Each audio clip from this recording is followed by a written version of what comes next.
Dans cet épisode, je vous propose de découvrir comment rester jeune. Et c'est très certainement pas ce à quoi vous vous attendez.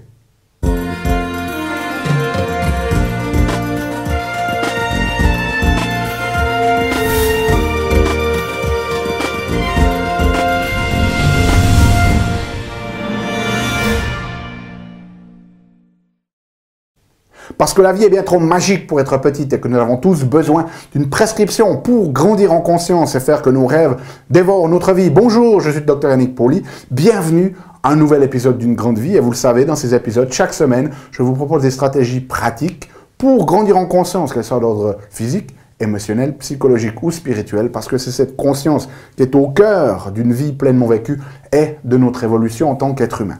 Alors cette semaine, je vais vous expliquer comment rester jeune. Okay, tout un programme.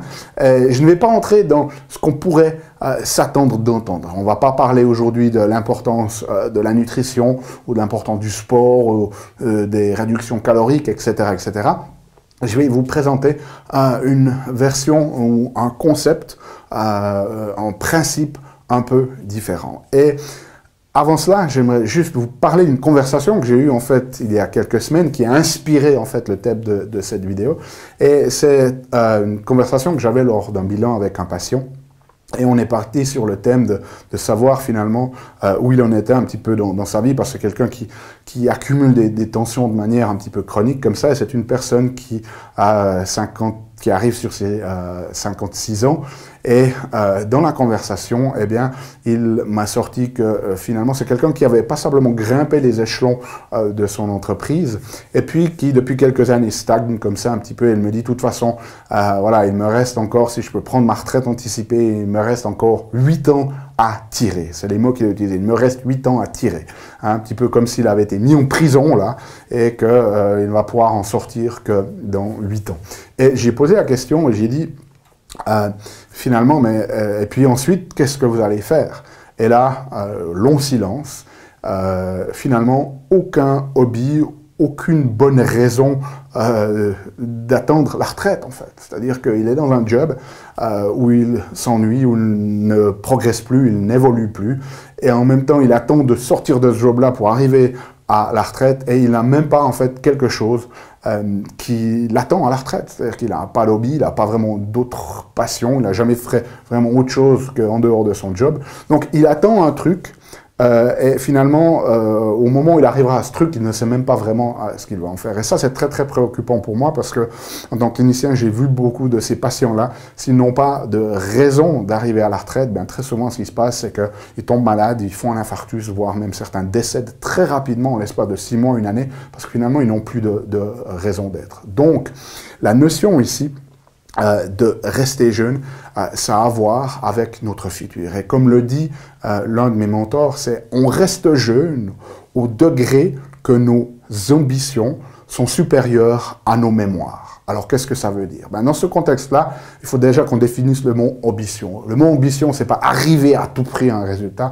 Le mot ambition, dans ce contexte-là, c'est de créer de la valeur, contribuer, si vous voulez, à vous-même et à l'humanité. Alors, qu'est-ce qu'on veut dire par qu'on reste jeune au degré que nos ambitions sont supérieures à nos mémoires? Eh bien, ça veut dire que finalement, on devient vieux quand nous sommes à court de futur. C'est-à-dire que pour mon patient, dans sa vision, il a vécu son expérience, voilà, tout est arrivé dans ce passé, ça c'est le point T où l'on est actuellement, et finalement, il n'a pas de vision du futur.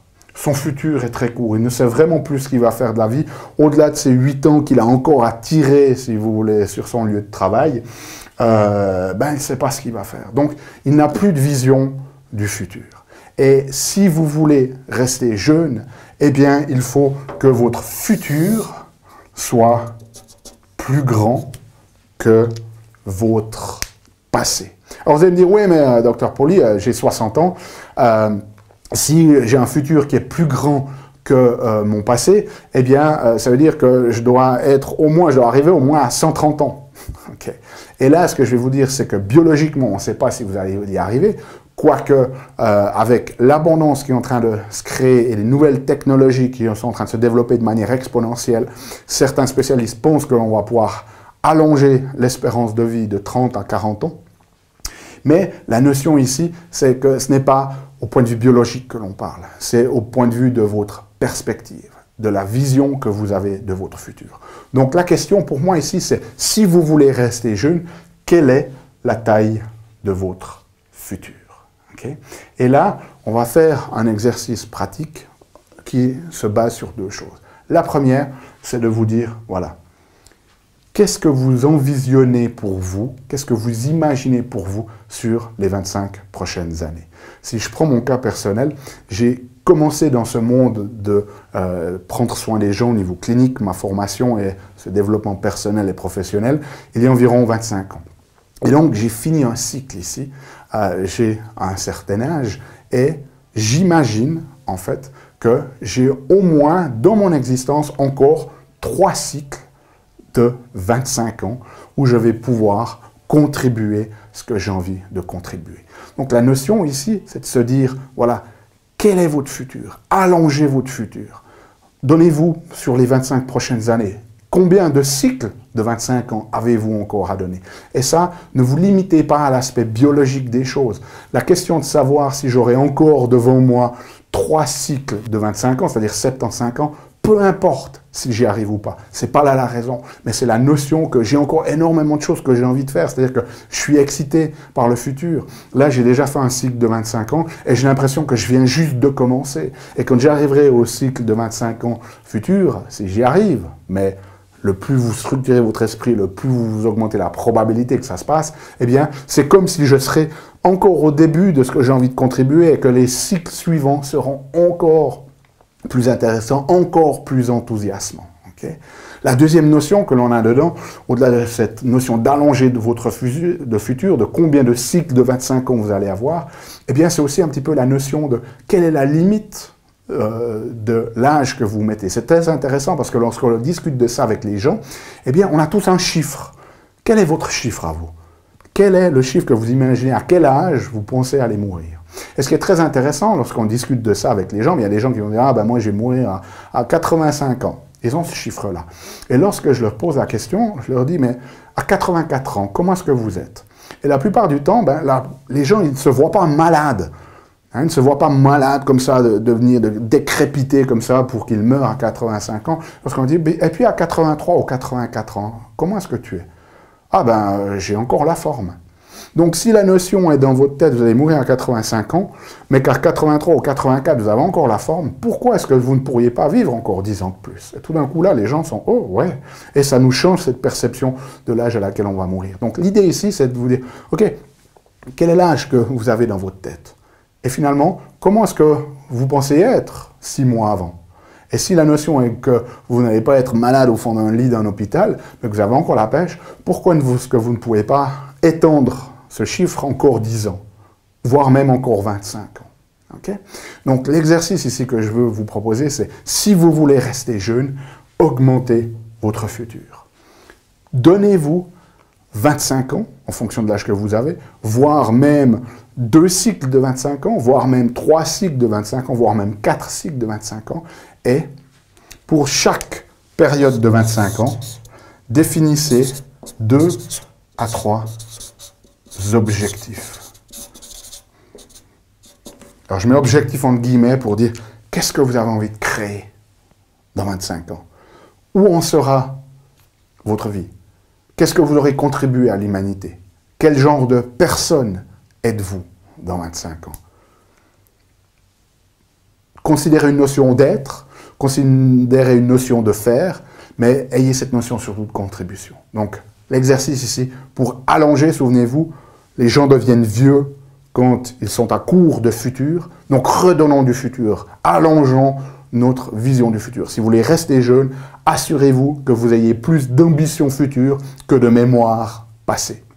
Et là, prenez un moment, dans 25 ans, et vous pouvez le laisser dans les commentaires si vous voulez partager, quel type de personne êtes-vous dans 25 ans? Qu'avez-vous accompli sur les 25 prochaines années? Prenez un moment pour y réfléchir, faites-le soit pour vous, soit partagez dans les commentaires, et laissez-moi savoir l'impact que ce principe a sur votre perception et sur la manière dont vous vous sentez.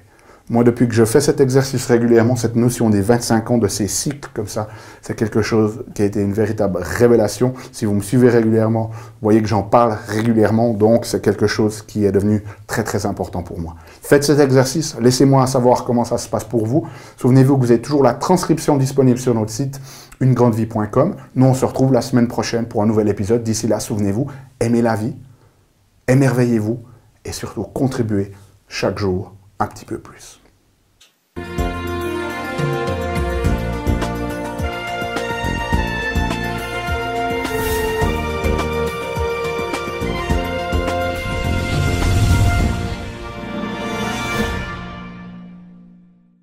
Salut, c'est Yannick. Alors, t'as aimé cet épisode? Sais-tu que tu peux rester connecté et même approfondir le sujet en faisant 3 choses? La première, tu peux t'inscrire à mon compte YouTube. De cette manière, tu seras informé des prochains épisodes. La deuxième chose que tu peux faire, c'est approfondir le sujet grâce à ce DVD, les 7 clés d'une grande vie. Il est complètement gratuit. C'est le DVD d'un atelier que j'ai fait de 2 heures environ qui explique les bases de la méthodologie et qui vous donne des exercices pratiques dans la méthodologie Une Grande Vie. Donc il est gratuit. Tout ce que tu as à faire, c'est cliquer sur le lien. Et troisième chose, eh bien, je t'invite à me rejoindre sur mon blog où tu trouveras la transcription de cet épisode et aussi où tu peux t'inscrire, laisser ton email afin que je puisse t'envoyer les prochains épisodes. Donc moi, je t'invite vraiment à recevoir ce DVD puisqu'il est gratuit. À bientôt.